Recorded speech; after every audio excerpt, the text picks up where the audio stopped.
Bismillahirrahmanirrahim.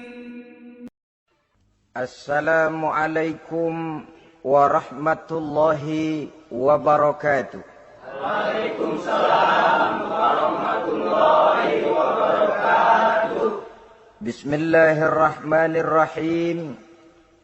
Alhamdulillahi rabbil alamin. Wassalatu wassalamu ala ashrafil anbiya'i wal mursalin. Sayyidina wa maulana Muhammadin. Wa ala alihi wa ashabihil mujahidin at-tahirin, amma ba'du. Saudara-saudara, kita maklum bahwa solat merupakan sarana yang paling efektif untuk mendekatkan manusia kepada Allah. Makin dekat manusia dengan Allah, makin tidak senang iblis dan setan. Karena itu segala macam cara mereka berusaha mengaduk-ngaduk solat kita. Dan sesungguhnya, jikalau kita mengerjakan solat, itu kan targetnya cuma dua. Pertama, agar solat kita itu sah. Yang kedua, agar solat kita itu qabul, yakni diterima oleh Allah. Kalau soal sah dan tidak, ukurannya gampang. Saya kalau ditanya orang, Pak, solat saya sah atau tidak? Saya bisa jawab. Saudara, solatnya syarat rukunnya cukup apa tidak? Cukup, sah. Itu kalau perkara sah. Tapi kalau sudah perkara qabul, Pak, solat saya diterima atau tidak oleh Allah? Ini saya tidak bisa jawab. Kenapa? Soal qabul mencakup masalah batin. Cuma ukuran logikanya, kalau syarat rukun cukup, insya Allah qabul. Saudara-saudara kaum muslimin rahimakumullah. Oleh karenanya, pada saat kita solat, iblis, setan datang dari segala macam penjuru supaya kita kehilangan rasa khusyuk. Apalagi kalau kita jadi imam yang gerak kita, bacaan kita dilihat, didengar, disaksikan oleh orang banyak. Digodanya gerakan kita, dibolak-baliknya hati kita supaya di dalam sholat itu banyak yang kita ingat. Hal-hal yang tidak ada hubungannya dengan sholat. Kadang-kadang belum sholat kita ribut nyari pulpen. Enggak ketemu. Begitu takbir ingat pulpen di atas lemari. Mulai goncang lagi niat kita sholat. Kadang-kadang kalau hati tidak bisa dipermainkan, iblis berbisik lagi. Gerakan kita dalam sholat tidak mencerminkan kekhusyuan. Kalau gerak juga ternyata masih bisa khusyuk, bacaan kita dibuatnya kita seperti dikejar-kejar waktu. Sholat Isya misalnya dengan cara kilat khusus, super singkat. Saya katakan tadi, apalagi kalau kita jadi imam, iblis mudah mendatangkan penyakit riya. Karena mengimami orang banyak, lalu supaya dikira alim, dibuatlah sholatnya itu mantep-mantep. Surahnya dicari yang panjang-panjang, paling pendek sabbihis sama wadduha. Tapi kalau sudah sholat sendirian, cukup inna a'toinakal kautsar sama kul huwallahu ahad. Kayaknya khusyuk bukan main. Kalau imam, bahasanya dipaseh-pasehin. Kayak orang 16 tahun di Mekah. Usolli fardhol maghribi salasa raka'atin. Saudara-saudara kaum muslimin yang berbahagia. Oleh karena solat merupakan sarana yang paling efektif untuk mendekatkan diri dengan Allah, maka orang yang khusyuk di dalam sholatnya merupakan musuh utama daripada iblis. Sekarang bagaimana bisa khusyuk caranya? Kalau khusyuk 100%, rasa-rasanya sulit. Untuk sampai ke arah sana orang memerlukan tahapan. Kepada Imam Ali karramallahu wajhah, baginda Nabi pernah memberikan satu tes. Ali, saya ya Rasul, kalau kau bisa sholat 2 rakaat saja dengan khusyuk, aku kasih hadiah sorban. Baik ya Rasul. Sembayang Imam Ali 2 rakaat. Selesai sholat, assalamualaikum, wassalamualaikum. Rasul bertanya, yang mana sorbannya Li?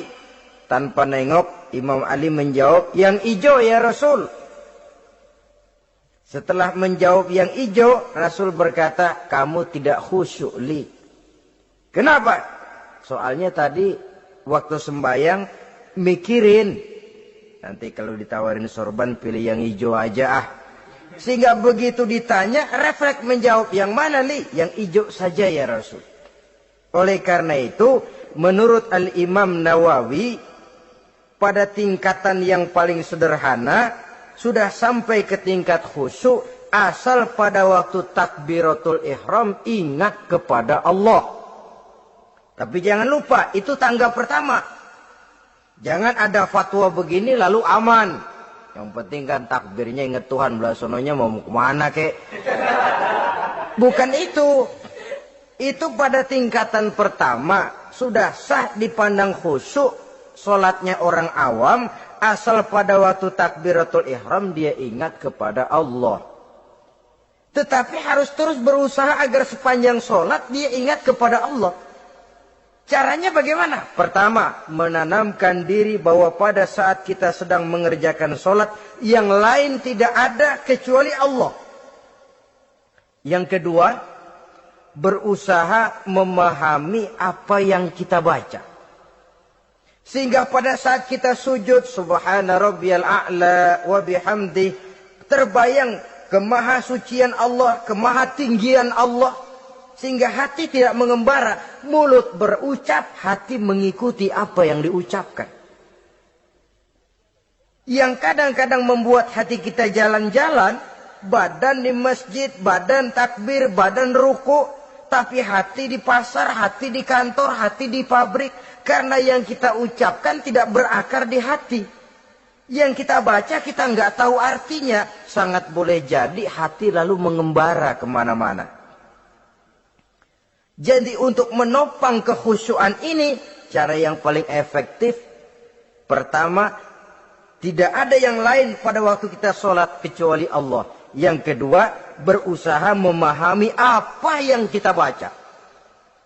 Dikala kita sujud dikala kita duduk di antara 2 sujud, Rabbighfirli, ya Allah ampuni dosa saya, warhamni, kasihani saya, dan selanjutnya. Mulut membaca, hati mengikuti. Dengan mengikuti, hati tidak terlalu mengembara, ada tempat dia kembali. Saudara-saudara kaum muslimin rahimakumullah. Itu yang kelima. Yang keenam, yang menjadi musuh iblis, mukminun nasih. Orang mukmin yang suka memberikan nasihat. Orang mukmin yang suka memberikan petunjuk. Termasuk juru-juru dakwah, para muballigh, itu merupakan musuh utama iblis. Kenapa? Tiap hari iblis kampanye. Tiap hari iblis mengajak dengan segala macam cara yang kalau perlu dia berikan kamuflase. Dia berikan fata morgana. Kalau perlu yang haram dia bungkus dengan merek halal. Kalau perlu kejahatan dia bungkus dengan baju kebajikan. Istilahnya racun diberi merek madu. Dan itu wajar. Cuma kita tentu harus punya filter, daya saring positif agar tidak salah pilih. Karena iblis ini pintar betul. Kalau kita khusyuk dalam sholat, dia tanamkan kepada kita misalnya seperti tadi itu. Sholatmu memang hebat, khusyuk. Di kampung ini tidak ada orang yang sholatnya seperti kamu.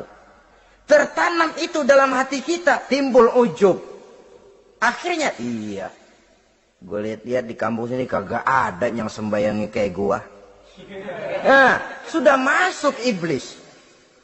Jadi dia pandai mengikuti gerak hati dan irama denyut jantung manusia ini. Kemana kecenderungan manusia, ke situ dia masuk. Pendeknya iblis itu ibarat tukang joget, dia ngerti bener irama kendang. Saudara-saudara kaum muslimin rahimakumullah.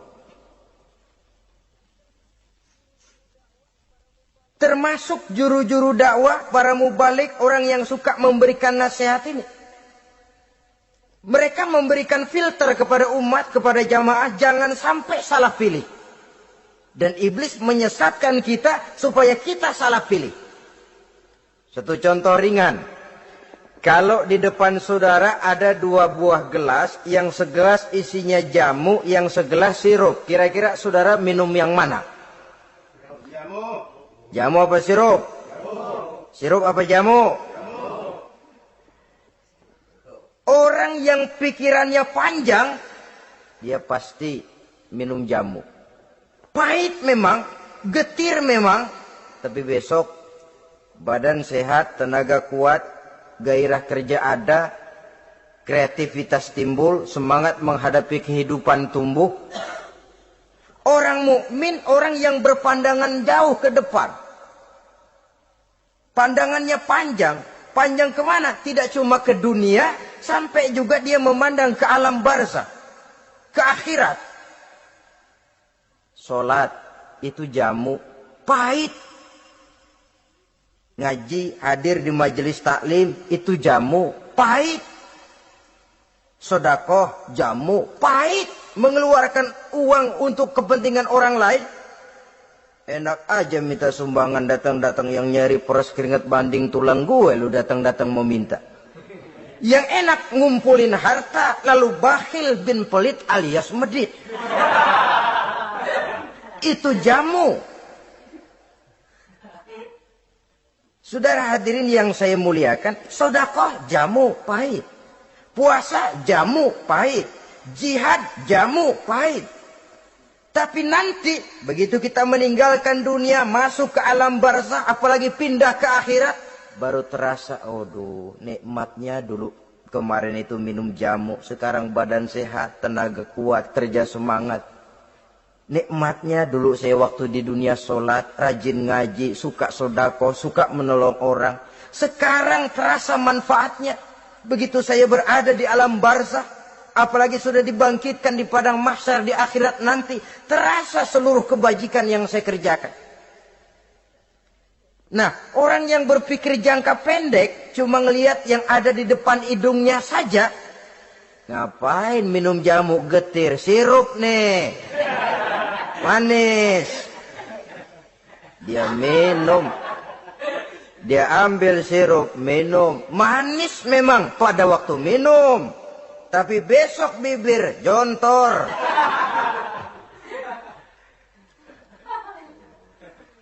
Meninggalkan perintah Allah, sirup itu. Manis. Tidak sholat, manis. Tidak bayar zakat, sirup, manis. Tidak mau puasa, sirup, manis. Manis sekarang. Tapi nanti besok begitu masuk ke alam barzakh, begitu dibangkitkan di padang mahsyar di akhirat nanti, merintih kita menahan penyesalan yang sudah tidak ada artinya lagi. Sampai-sampai penduduk mahsyar itu ada yang berkata, diceritakan dalam Quran, ya laitani kuntu turaba. Wahai celaka, kenapa kita enggak jadi tanah saja? Menyesali kejadiannya. Andai kata mereka bisa kembali ke hidup di dunia lagi, mereka akan minta kejadian yang kedua untuk berbuat baik. Tapi tentu sudah penyesalan yang tidak ada gunanya lagi. Maka saudara-saudara, emang cuman jalan duluan kecebur di sumur yang nyesel duluan. Ada orang jalan, Yang paling depan kecebur di sumur. Itu tuh, gue nyesel duluan katanya. Nyesel duluan. Yang lain mesti nyeselnya belakangan. Saudara hadirin yang saya muliakan. Nah, orang yang suka memberikan nasihat kepada orang lain dimusuhi iblis. Kenapa? Tentu nasihat yang membawa kebaikan. Iblis nggak senang betul itu. Kita nasihatin teman, udah berhenti dah, jangan pada mabok lagi. Iblis gergetan bener. Ini orang dilarang lagi. Kita nasihati teman, udah jangan masang-masang lagi dah, nggak bakalan kena, dikebohongin. Nggak ada orang jadi kaya masang judi, bangkrut malah lo. Ini kan termasuk tipu daya iblis, judi dinamain sumbangan. Itu sama saja itu, madu, racun mereknya madu. Judi dinamain sumbangan. Kalau Kang Beca pada nyumbang. Kayak orang kaya lagunya.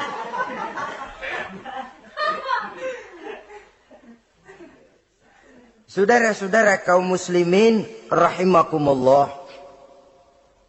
Adalah kewajiban kita memang untuk tawasau bil haq, saling nasihat menasihati. Setiap kita juru dakwah, setiap kita wajib menyampaikan apa yang sudah kita tahu kepada orang yang belum atau kurang tahu. Saudara yang bisa bismillah wajib mendakwahkan bismillah itu kepada orang yang belum tahu bismillah. Saudara bisa Fatihah harus menyampaikan itu kepada orang yang belum bisa Fatihah. Persetan dengan orang lain. Apalagi yang cuma kerjanya ngeritik saja, lu baru bisa Fatihah doang udah ngajar. Biar aja yang diajarin gak bisa Fatihah kok. Apa masalahnya pemerataan di bidang keilmuan? Sebab memang biasa penonton itu selalu lebih pandai menilai, kayaknya lebih pintar dari yang main. Sama saja orang nonton bola ngomel melulu. Padahal dia sendiri belum tentu bisa main. Dengerin orang pidato pun begitu. Monten bisa. Wah, kalau dia yang pidato 1 jam kayak semenit. Tapi kalau si Ano tuh kita udah pegel belum juga mau berhenti. Monten bisa. Coba dia suruh pidato. Udah 1/4 jam masih ama ba'du. Apa mau dibilang ama ba'du?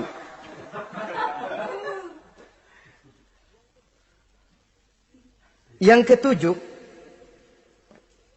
yang menjadi musuhnya iblis,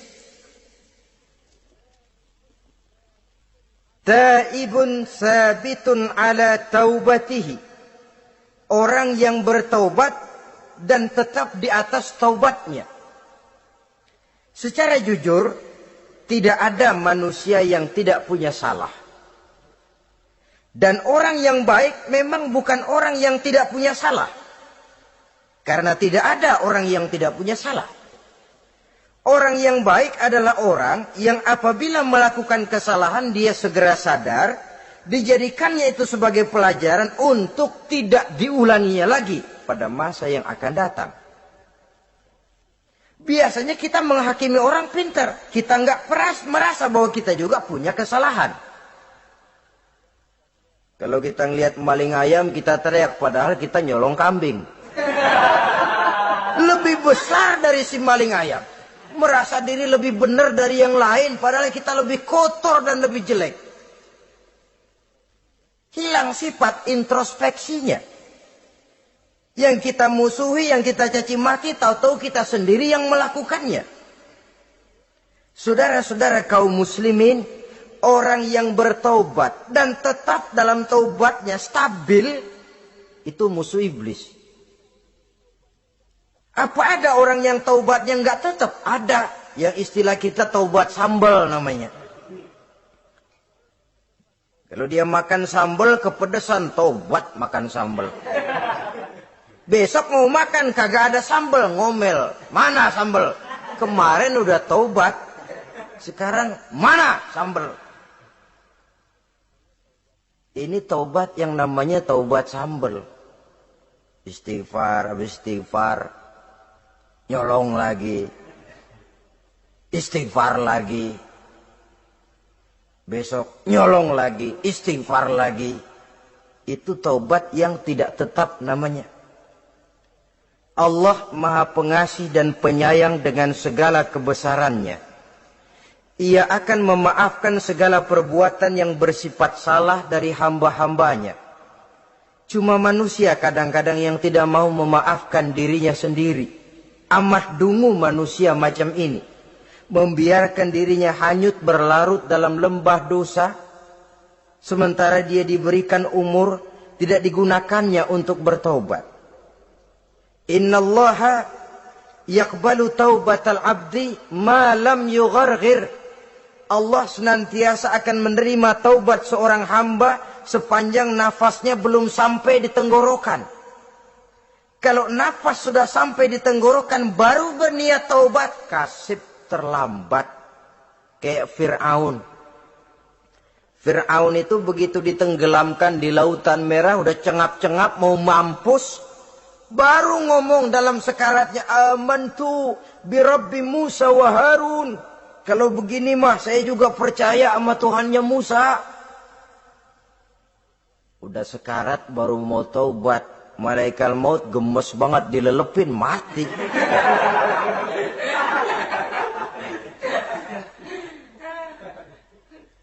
Nah, kepada adik-adik remaja, biasanya kalau sudah bicara taubat, pikiran kita, taubat mah urusan 70 tahun ke atas. Kita masih lama ini. Sebenarnya tidak. Masalah taubat adalah masalah salah dan dosa. Masalah salah dan dosa adalah masalah manusia. Sejak dia akil balik sampai ajal datang merenggut nyawa. Hidup ini tidak selalu berjalan mulus. Hidup ini tidak selalu berjalan di atas kertas putih. Kadang kita tersilap, kadang kita tersalah. Kadang situasi dan kondisi menyebabkan kita berbuat lain dari yang seharusnya. Itu kehidupan. Silih berganti. Oleh karenanya pesan Nabi, wa'atbi'i sayyi'atal hasanah. Perbuatan salah ikuti dengan kebajikan. Dosa iringi dengan taubat. Jangan nunggu. Saya untuk taubat takut nanti bikin lagi. Nah, ini namanya punya harapan mau bikin lagi. Nanti aja dah kalau tua-tuaan.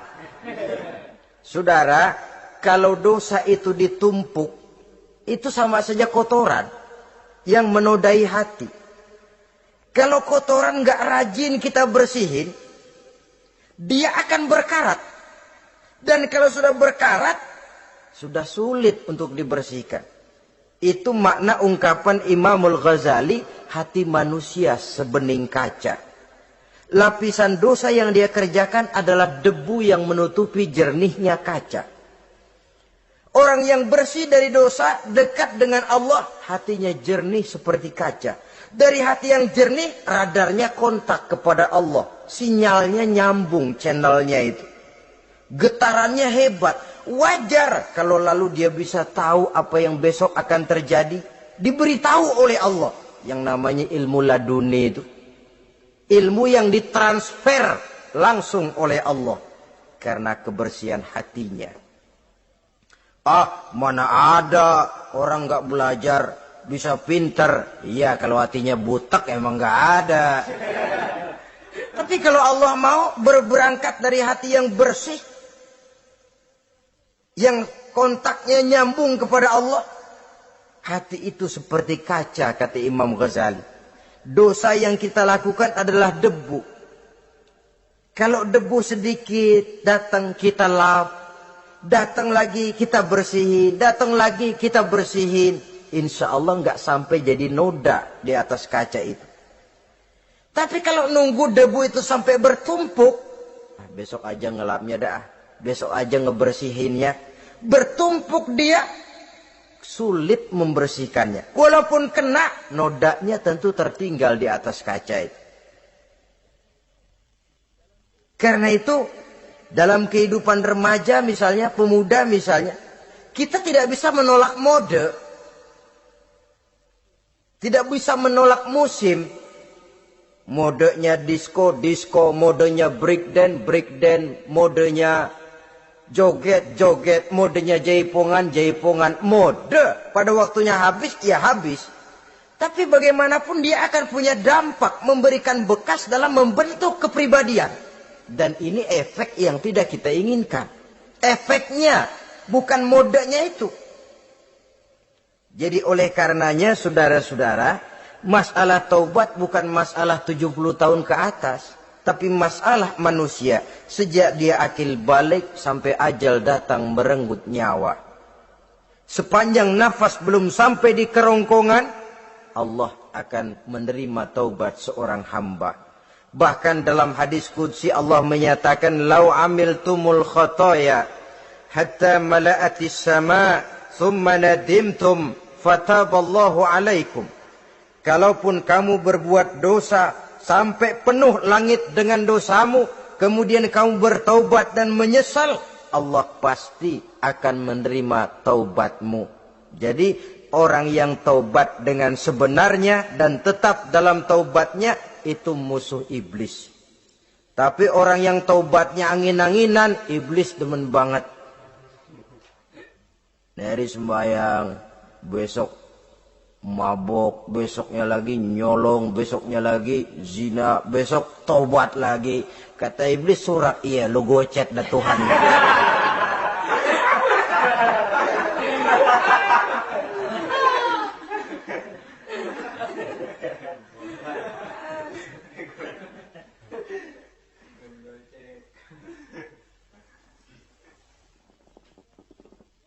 Selanjutnya, yang ke-8, musuh iblis, musuh setan, mu'minun yudawi mu'alat taharah.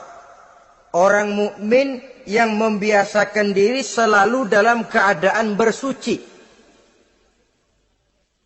Baik dari hadas kecil, lebih-lebih dari hadas besar. Wudu utamanya memang untuk sholat. Tapi membiasakan wudhu dalam kehidupan sangat baik sekali. Mau ke kantor, wudhu dulu. Mau ke pasar, wudhu dulu.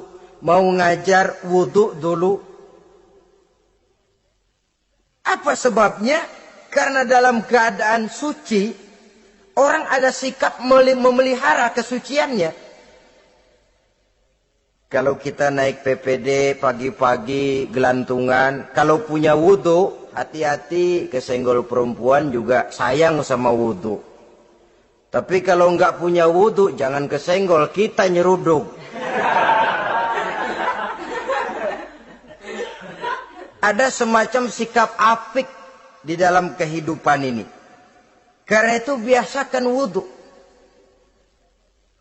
Untuk menjaga kebersihan diri, kebersihan zahir, kebersihan batin. Belum lagi kemanfaatan di akhirat. Sebab kata Nabi, "Inna ummati ya'tuna yaumal qiyamah ghurran muhajjalin min asaril wudu." Umatku di akhirat nanti akan datang menghadap Allah dengan muka berseri-seri, bersinar-sinar dari sebab sering wudu. Sehingga tidak usah mengaku pun Rasul akan memanggil karena muka yang sering tersentuh air wudu ini. Mu'minun yudawi mu'alat taharah. Orang mukmin yang selalu membiasakan diri berada dalam keadaan suci, berwudu. Kita lihat ajaran wudu ya. Dari sejak bacaan-bacaannya saja itu sudah membawa manfaat. Lalu dari segi bahwa kita manusia sering tersilap melakukan dosa-dosa kecil. Dosa-dosa kecil itu oleh air wudhu dia rontok. Tangan kita suka colak-colek pada saat membasuh dua tangan. Allahumma inni as'alukal yumna wal barakah wa a'udzubika minasyu'mi wal halakah. Dosa yang ada di tangan itu rontok. Mata kita suka pelotot-pelotot, nggak karu-karuan. Pada saat membasuh muka, nawaitu raf'al hadasil asghar. Dosa yang ada di mata rontok. dari segi pembersihan batin. Belum lagi dari segi pembersihan zahir. Sehari semalam kalau 5 kali saja kita terkena air wudhu, itu sudah menjaga kesehatan dan kebersihan. Saudara-saudara kaum muslimin rahimakumullah. Yang ke-9,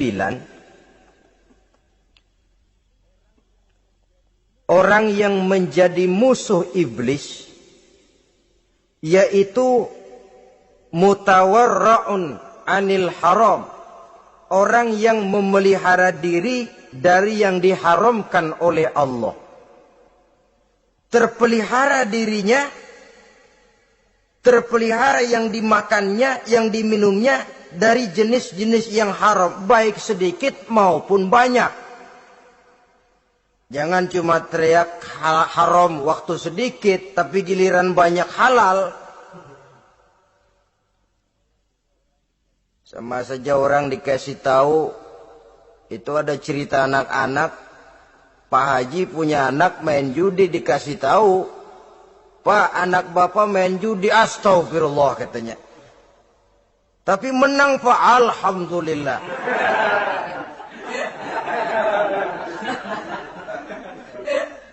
Ini kan sama saja. Giliran sedikit dibilang haram karena dia nggak dapat jatah, begitu dapat banyak dan dia kecipratan jadi halal. Yang sedikit haram, banyaknya pun juga haram. Yang banyaknya haram, sedikitnya juga haram. Ada orang bilang minuman keras kalau nggak mabuk kan nggak haram.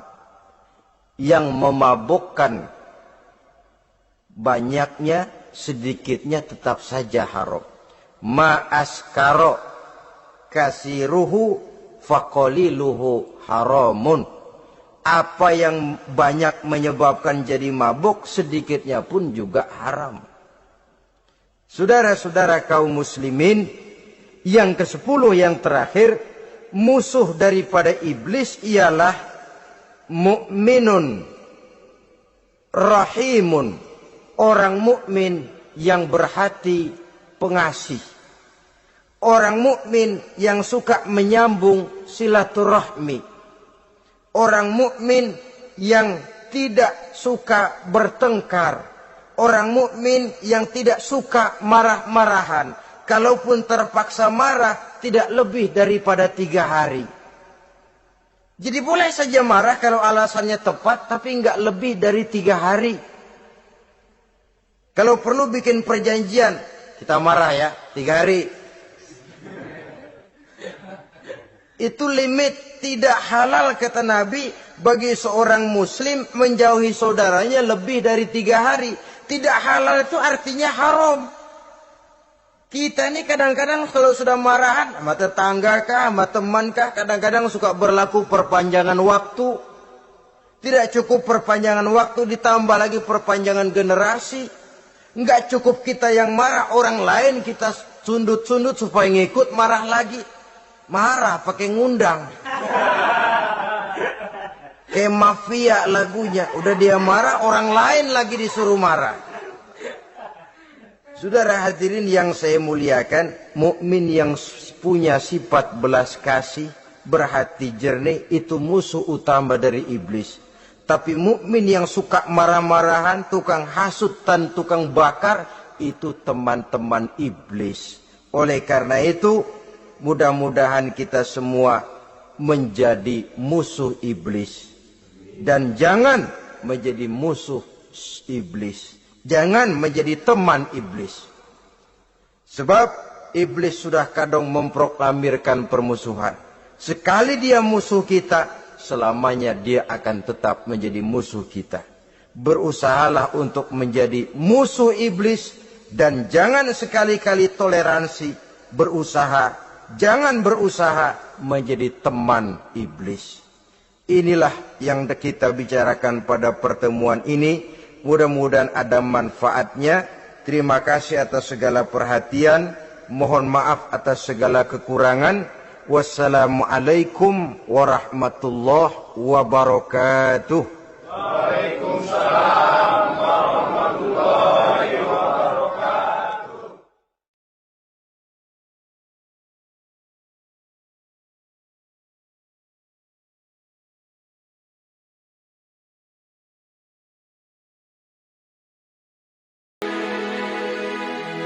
الحمد لله